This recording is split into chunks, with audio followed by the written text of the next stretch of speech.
जब आप बहुत ज़्यादा मेहनत करते हैं, बहुत ज़्यादा प्रयास करते हैं, अथक प्रयास करते हैं और उसके बाद भी आपको रिज़ल्ट नहीं मिलता, आपको सफलता नहीं मिलती, फिर आप एक ऐसे स्टेज में जाते हैं जिसको कहते हैं डिप्रेशन, एंजाइटी, स्ट्रेस।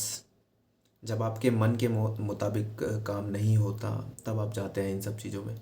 और ये सारी चीज़ें जैसे ही जीवन में आती हैं, वैसे ही हमें जीवन के सारे रंग दिखने बंद हो जाते हैं। जीवन बहुत रंगीन है, हमारे सामने वो सब कुछ है जिससे हम अपना जीवन अच्छा बना सकते हैं, लेकिन हमें वो कुछ नहीं दिखता। हम वहीं होते हैं, चीज़ें भी वही होती हैं, हमारे रूम में वो किताबें हैं, वो बुक्स हैं, हमने वो फॉर्म भरा हुआ है, हमें वो सब कुछ आता है। लेकिन तकलीफ़ें, जो ये मानसिक तनाव होता है, इसकी वजह से हमें कुछ अच्छा नहीं लगता। हमारा अकेलापन, हमें जो धोखा मिला, हमें जो बुरा भला सुनने को मिलता है, हमारे प्रति जो लोगों के मन में विचार होते हैं कि ये तो गधा है, ये तो गधी है, इसने तो अपने माँ बाप के पैसे खर्च कर दिए, इसने अपने माँ बाप के पैसे बर्बाद कर दिए, ये तो इसके बस की तो कुछ नहीं है। ये जितनी भी बातें हैं, जब हम सुनते हैं ना, तो हमें हमारे अंदर वो बहुत नेगेटिव इम्पैक्ट डालती है। हम चाह के भी उस चीज़ से दूर नहीं हो सकते। जब आपके माता पिता ही आपको बुरा भला बोलने लगे, सुबह उठते ही शाम को सोने से पहले, तीनों टाइम आपको खुराक मिल रही है एकदम नालायक, और ये और वो, बहुत गलत सलत आपको सुनना पड़ रहा है और आप अंदर से सही हैं। आप चाहते हैं कि आप अपना रंग दिखाएं, आप अपनी मेहनत को सबको समझाएं कि मैं कर रहा हूँ, मैं लगा हूँ, मैं गलत नहीं हूँ, लेकिन कोई नहीं समझता। तो आपको समझाना भी नहीं है किसी को, क्योंकि जितना आप प्रयास करेंगे उतना आपको दर्द मिलेगा। आप प्रयास केवल अपने ऊपर कीजिए, अपने शरीर पे, अपनी बुद्धि पे, अपने आप से बात कीजिए। अपने आप से बोलिए कि उठ, खड़ा हो। कोई फ़र्क नहीं पड़ता कि कोई तुम्हें क्या बोल रहा है, क्योंकि किसी के कहने से कोई मर नहीं जाता, किसी के कहने से कोई कुत्ता नहीं बन जाता, किसी के कोई भी बुरा भला बोल दे उससे कोई फ़र्क नहीं पड़ता। आप इस चीज़ को महसूस कीजिए कि किसी ने मेरे फ्यूचर को बेकार बोल दिया, तो क्या मेरा फ्यूचर बेकार हो गया? कोई मुझे एकदम बेकार इंसान बोल के चला गया कि तू बेरोज़गार है, तू भिखारी है, तो क्या तुम वो हो जाओगे? अगर तुमने उसकी बात पे बहुत ज़्यादा ध्यान दिया और 24 घंटे उसकी बात को अपने दिल पे लेके बैठे रहे, तो शायद तुम हो जाओगे। लेकिन उसकी बात को छोड़ के आप अपने आप से बात करो कि क्या मैं ऐसा हूँ? क्या मेरे से ये नहीं होगा? क्या मैं इस एग्ज़ाम को नहीं निकाल सकती? क्या मैं दिन रात एक नहीं कर सकती? क्या मैं पढ़ाई नहीं कर सकती? जो भी चीज़ें मुझे नहीं आती, क्या मैं इसको अथक प्रयास करके, मेहनत करके, दिन रात एक करके इस चीज़ में घुस के, इस चीज़ में एकदम ही डीपली घुस जाऊँ, तो क्या ये मेरे को नहीं आएगा? जिन लोगों ने मेरे पे आरोप लगाए, जो मेरे ये अड़ोसी पड़ोसी, मेरे रिश्तेदार जो बैठे हुए हैं ताली बजाने के लिए कि हाँ देखते हैं इसका कैसे होता है, ये सफल कैसे होता है। हर इंसान, आप अपने चारों तरफ नज़र घुमा के देखना, आपकी नाकामयाबी पे हंसने के लिए हर इंसान खड़ा है। हर इंसान, आपके फैमिली में भी कुछ लोग होंगे, सही में। लेकिन आपकी कामयाबी पे खुशी मनाने वाला जो इंसान है, वो आपके अंदर की आत्मा।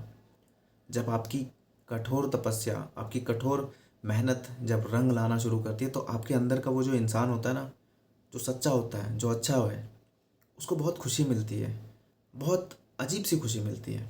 एकदम वो खुशी कोई कहीं भी पैसे दे के नहीं मिलेगी, कहीं किसी चीज़ में नहीं मिलेगी। और उस खुशी के लिए ही वो अंदर का इंसान जगा रहता है। आपके अंदर दो इंसान हैं, एक आप खुद, एक आपके अंदर वाला इंसान। वो अंदर वाला इंसान हमेशा चाहता है कि आप एक अच्छा इंसान बने, लेकिन आप खुद भटक जाते हो। क्यों? क्योंकि जो ये समाज है, जो ये मोबाइल फ़ोन है, जो ये दुनिया है, ये आपको कौन से रंग दिखाती हैं? तनाव, स्ट्रेस, एंजाइटी, तत्कालिक, एकदम तुरंत सफलता पाना। दूसरे जब आपको आईफोन 16, 14, 17 जो भी फ़ोन लेटेस्ट है, जब उनके हाथ में आप वो फ़ोन देखते हैं, तो आपके वो अंदर वाला इंसान नहीं कुछ होता। आपके बाहर वाला जो आप हो, आपको लगता है कि मुझे भी ये फ़ोन चाहिए, मुझे भी ये गाड़ी चाहिए, मुझे भी ये नौकरी चाहिए, मैं भी ऐसा जीवन जीना चाहता हूँ, मेरी भी गर्लफ्रेंड होनी चाहिए, मेरी भी शादी होनी चाहिए। आप तत्कालिक उस चीज़ को पाना चाहते हो, और वहीं से शुरू होता है मन का उपद्रव, मन के अंदर अशांति। वहीं से शुरू होता है आपको नाकामयाबी के रंग दिखना।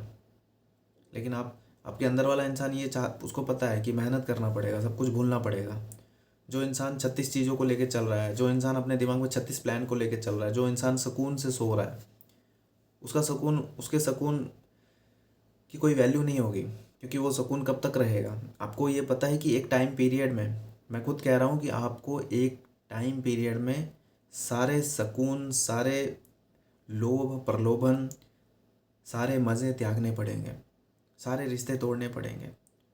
वो रिश्ते जो आपको मज़े वाली फीलिंग दिलाते हैं, वो रिश्ते जो आपको आनंद की अनुभूति कराते हैं, वो रिश्ते जो आपको आपके आपके धर्म से, आपके कर्म से, आपके फ्यूचर से भटकाते हैं। आपको अभी आज इसी वक्त समझना पड़ेगा कि अगर आप दिन रात पढ़ाई करते हैं तो उस चीज़ को करने के लिए आपको कोई चीज़ की ज़रूरत नहीं है, सिर्फ आपको इग्नोर करना है। क्या इग्नोर करना है? फालतू की बातें, फालतू का मोबाइल फ़ोन में घुसना, फालतू का ओवर थिंकिंग।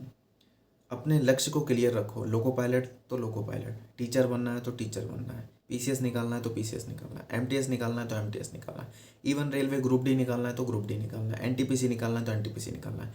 अपने अंदर के इंसान की आवाज़ सुनो। आज अभी वो चाहता है कि आप प्रयागराज स्टेशन पे कमर्शियल क्लर्क बनो, आप बिहार में जाके टीचर बनो, आप यूपीएसआई का एग्ज़ाम क्रैक करके आपके कंधे पे 2 स्टार लगे। वो चाहता है, पर आप इस मोबाइल फ़ोन की दुनिया में, इस यूट्यूब की दुनिया में, इंस्टाग्राम की दुनिया में, लोगों की कही हुई दुनिया में आप भटक जाते हो। आप कभी भी अपना विज़न नहीं बना पाते, आप केवल बाहर देखते हो। बाहर देखना बंद करो। ये बाहर की दुनिया बहुत ख़राब है, कोई अपना नहीं है, कोई भी अपना नहीं है। आज निकाल आप अभी कोशिश कर लो ना, किसी से 20,000 रुपये मांगो, 10,000 रुपये मांगो, आपको क्या जवाब मिलेगा? आपको जवाब मिलेगा कि भाई नहीं है, नहीं मिल सकते आपको। लोगों के पास होंगे लेकिन फिर भी आपको नहीं दिया जाएगा। आपको तब मिलेगा जब आपके पास ऑलरेडी होगा, तब आपको मिलेगा। शुक्र कीजिए कि आप अभी ज़िंदा हैं दिमाग से। अगर आपको टेंशन हो रहा है, एंजाइटी हो रही है, डिप्रेशन हो रहा है, तनाव हो रहा है, आपको डर लग रहा है कि नौकरी नहीं लगी तो क्या होगा, तो शुक्र कीजिए कि कम से कम इतना तो हो रहा है आपको। आपके अंदर की जो मेमोरी पावर है वो अभी भी ज़िंदा है, आप अभी भी उखाड़ सकते हो। तो खड़े हो जाओ, उखाड़ो। कोई बीमारी नहीं लगी है, कोई ऐसी आपातकालीन स्थिति नहीं आई घर में। उस चीज़ का इंतज़ार कर रहे हो जब कोई बहुत बड़ी गंभीर समस्या आ जाए घर में, तब आप पढ़ोगे, तब आप अपनी नौकरी के लिए तैयार करोगे अपने आप को। हाँ, समय आगे और विकट आने वाला है, पता नहीं क्या कठिन परिस्थिति हमारे घर के ऊपर आने वाली है। आप किस चीज़ का इंतज़ार कर रहे हो? अपना मोबाइल फ़ोन उठाओ और मांग लो ना किसी से 2, 4, 5 हज़ार रुपये, देखो आपको क्या जवाब मिलता है। इवन कोई इंसान होगा जो आपकी मदद कर भी देगा, लेकिन कब तक? आप अगर पढ़ाई नहीं कर रहे हो, आप अगर मेहनत नहीं कर रहे हो, आप अगर एक लक्ष्य को नहीं पकड़ के बैठे हो, आप ओवर थिंकिंग में फंसे हुए हो, टेंशन में फंसे हुए हो, दुनियादारी की चीज़ों में फंसे हुए हो, तो आने वाला समय आपका बहुत बहुत दर्द देने वाला है। आप ज़रूर सरकारी हॉस्पिटल के चक्कर लगाओगे, ये कन्फर्म है। आप ज़रूर एक लाइन में खड़े रहोगे, और जिस लाइन में खड़े रहोगे उस लाइन में खड़े होकर आप रोओगे कि काश मैं पढ़ता, काश मैं ये नौकरी ले लेता। वो लाइन मैं आपको अभी अभी आपके सामने बताता हूँ ना। आप किसी भी स्टेशन पे जाएंगे, आप किसी भी ऑफिस में जाएंगे, आप अपने माँ बाप को कहीं घुमाना चाहेंगे, आपको लाइन में खड़ा होना पड़ेगा। अगर आपके पास सर्विस है, नौकरी है, एक अच्छा अमाउंट आपके बैंक बैलेंस में है, तो आपको कहीं लाइन में खड़ा नहीं होना फालतू का। आपको वो दर्द नहीं झेलना कि जनरल की टिकट ले लो। अभी इलाहाबाद में प्रयाग लगा हुआ है, आप बहुत सारे लोगों ने वो पेन झेला होगा। मैं इस चीज़ को बार बार बताता हूँ कि कोई भी बड़ा एग्ज़ाम लगा हुआ है, इससे बड़ा एग्ज़ाम तो नहीं हो सकता कि कुंभ लगा हुआ है। आप जाके देख लेना एक जनरल ट्रेन में, आपको आपकी औकात समझ में आ जाएगी। ये सरकार, ये नेता, ये कोई आपके लिए नहीं बना है, सिर्फ आप आपके लिए बने हैं और आपके लिए पैसा बना है। जितने भी उद्योगपति थे, जितने भी पैसे वाले लोग थे, उनको कुंभ में नहाने के लिए एक चींटी के काटने भर का भी पेन नहीं झेलना पड़ा। लेकिन एक आम इंसान, उसको नरक, पता नहीं कितने कितनी तगड़ी नरक की परिस्थिति को पार करके वो चीज़ मिली नहाने के लिए। आपको मेरे शब्द थोड़े लग रहे होंगे, लेकिन पैसा है तो आप आराम से जाके नहा के आ जाते हैं। पैसा नहीं है, कम है, तो आपको उस भीड़ वाली ट्रेन में जाना पड़ेगा, दबना पड़ेगा, कुचलना पड़ेगा। आप रोज़ न्यूज़ में देखते होंगे, आता होगा कि कहीं खिड़की गेट बंद हो गया है, ट्रेन के खिड़कियों को तोड़ा जा रहा है, मार पिटाई हो रही है, और इवन कितने लोग भगदड़ में अपने आप को खो चुके हैं जो आज तक नहीं मिले। तो बहुत सारी परिस्थितियाँ होती हैं। खैर छोड़ो, इन सब पे बात नहीं करते हैं। मेरा मोटिव है कि मैं आपको सशक्त बनाऊं मेंटली तौर पे, और आप अगर मेंटली तौर पे सशक्त हो जाएंगे तो पैसा अपने आप आएगा। जाते हुए मतलब इस वीडियो को समाप्त करता हूँ, क्योंकि मैं लगभग 7 दिन बाद मैं वीडियो डाल रहा हूँ। तो इसलिए डाल रहा हूँ कि कुछ लोग कहते हैं कि भाई मत डाला कर, तो मैंने सच में ही उसको दिल पे ले लिया कि नहीं डालेंगे, हम देखते हैं। पर कुछ कमेंट्स ऐसे हैं कि नहीं भाई डालो, रोज़ डालो, हमें चाहिए। तो इसलिए वो कमेंट ज़्यादा भारी पड़ गए मेरे पे, तो मुझे आज ये वीडियो बनाना पड़ा। और ये वीडियो समाप्त करने से पहले एक कठोर लाइन बोलूँगा कि तुम्हारे लिए कोई नहीं आएगा तुम्हारा जीवन बदलने। मेहनत करो, उस मेहनत से जो पैसा कमाओ, उस पैसे से समय कमाओ, और वो समय अपने माँ बाप, अपने परिवार के साथ बिताओ, क्योंकि इससे ज़रूरी और दुनिया में कुछ नहीं है, कुछ भी नहीं। कोई होप मत रखो कहीं से कि ऐसा हो जाएगा, वैसा हो जाएगा, फलाना ढिमकाना कोई नेता आ जाएगा, मोदी जी आ जाएंगे, ये कर देंगे, फ्री में नौकरी दे देंगे, फलाना कर देंगे, अकाउंट में 2500 रुपये डाल देंगे। कुछ नहीं, ये सिर्फ चारे की तरह है।